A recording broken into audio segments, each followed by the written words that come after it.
Nakakatawa ko kasi yung mga bata, kanta-kanta rin sila kahit hindi naman maintindihan yung lingwahe.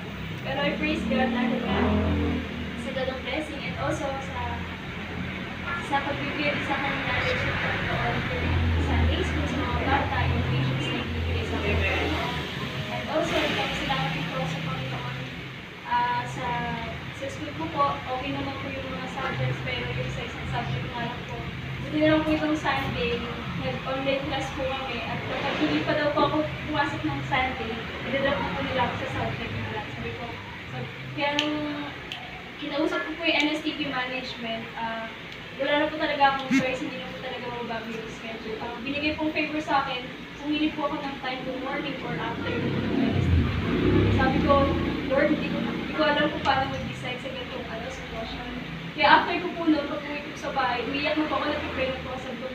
Sabi ko, Lord, sa'yo po to. Wala po akong magagawa kahit ano. Give me, na lang po, ng kapayapaan sa puso ko. And ayun nga po, parang naging pabor po siya sa akin ng online class o Sunday. Kasi kung wala pong online class, automatic, kailangan po kami doon sa site. At kapag hindi po ako nakapunta, drop na po ako. Kaya kailangan po sa Panginoon, hindi ko na mag-programa.